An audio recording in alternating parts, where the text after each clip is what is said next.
Don't burden yourself with having to get them to a certain place. You don't, if that's what they're presenting you with, reflective listening says, it sounds like you'll never stop smoking. I hear you saying you love weed.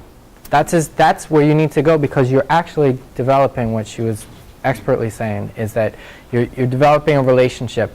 And how many adolescents do you know? Everyone here knows healthy adolescents with resources and support in their lives. How many of those adolescents know what they're going to do for the rest of their life? Very few, right? And so for someone to say, I will never stop smoking weed, who do you think that message is really for? Is that an actual personal statement about, I see myself smoking 4 blunts away, but, as I continue to grow, like, within 10 years, I'll be smoking this much. That's my plan. It's a defense mechanism. I'm going to shock you. You're going to try to push me over here. I'm coming right back this way. So that statement, you diffuse that energy when you just reflect it back. You're not getting blown away with it. You're not trying to change them. You're just hearing them say this. Summarizing is actually my favorite skill, because what I love about it is when I don't know what to say or what to do, I just summarize. So it helps me think out loud, helps the participant hear kind of what we've been talking about together. And I always think of it, for me, I don't know if other people feel this, I always feel like it buys me time when I don't know what to say. And it's useful, and it helps me to think about what we've just been saying. So you might summarize the conversation.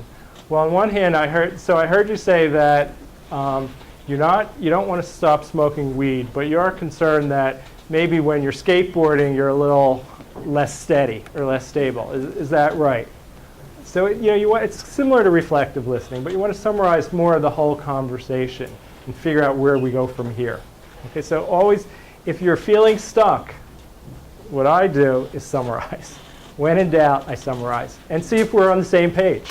So it also lets the participant know that you're really interested and you really care, and gives you a chance to get the facts straight. Make sure you know we're on the same page. Something just to remember with the oars is that they're not to be used individually. You kind of blend them. You're using them together. When you're saying it's sort of hard not to blend these in, that's good, because they are meant to be worked in unison. There's just more tools on your tool belt. Okay.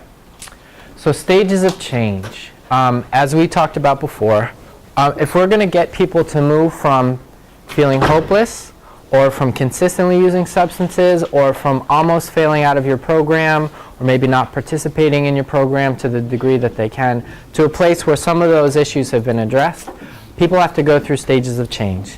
And we kind of have to look at what does this mean in order to keep this in the back of your mind as you're working with people. Okay. So change is a process, not an on-off switch. We, just as humans, go through stages in order to get from one place to another. It's not just adolescence, it's not just substance abuse, and that's something to really remember. A way that you can see people taking advantage of this is weight loss programs. You ever hear of yo-yo dieting, where people really get into dieting and then they revert back to the former behaviors, and they get into another diet and they revert back to former behaviors. None of those diets or solo flex things on in the middle of the night, the ads in the middle of the night, none of them say there's a mental component to this.